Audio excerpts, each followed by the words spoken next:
네, 화면을 보니까 여느 부부의 모습과 별로 다르지 않네요. 네. 네, 미국이나 다른 나라 기관에서 내놓은 자료를 보면요. 전 세계적으로 동성애자가 적게는 3%, 많게는 10%라는 결과가 있습니다만 정확한 수치는 사실 알기가 어렵습니다.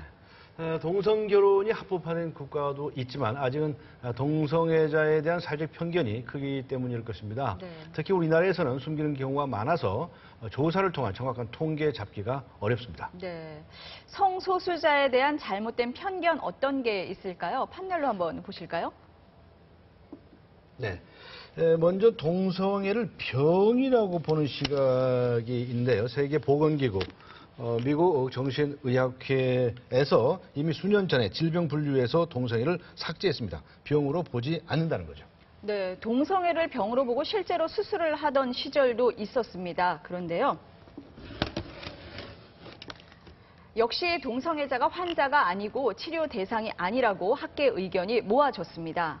네, 또 이런 의견들도 있습니다.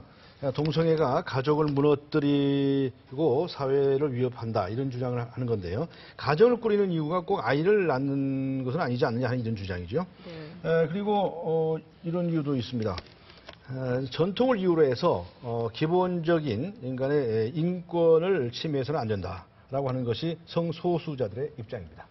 네, 문제는 이런 편견이 그냥 편견으로 끝나지 않는다는 겁니다. 성소수자들이 겪고 있는 고통, 유성경 아나운서가 전해드립니다. 아프리카 말라위의 법정. 두 남성이 나란히 수갑을 차고 있습니다.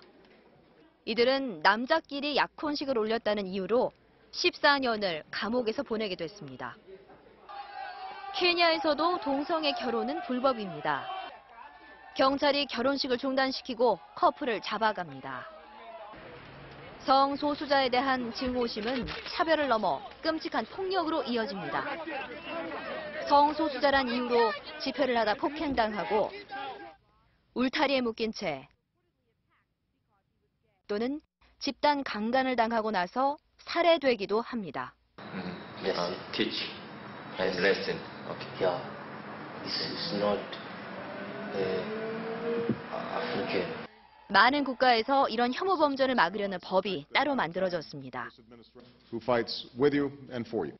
우리 사회에서도 동성애를 비정상으로 바라보는 시각이 적지 않습니다.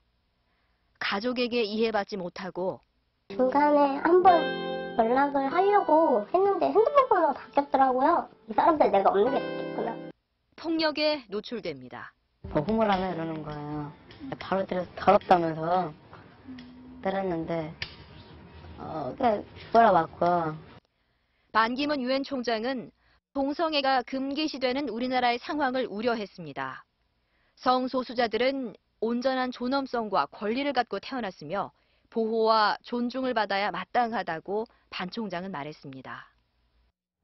성적 지향성을 이유로 괴롭힘을 당하지 않도록 하는 차별금지법.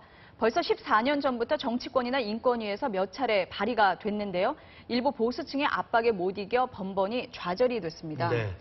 차별금지법 만들라는 유엔 인권이사회 권고도 있었죠. 박근혜 대통령의 인수위에서도 차별금지를 국정과제로 뽑았었고요. 우리나라도 이제 이 문제를 어떻게 하는 것이 합리적인 길인지 새로운 길인지 중지를 모아야 할 때가 되었습니다.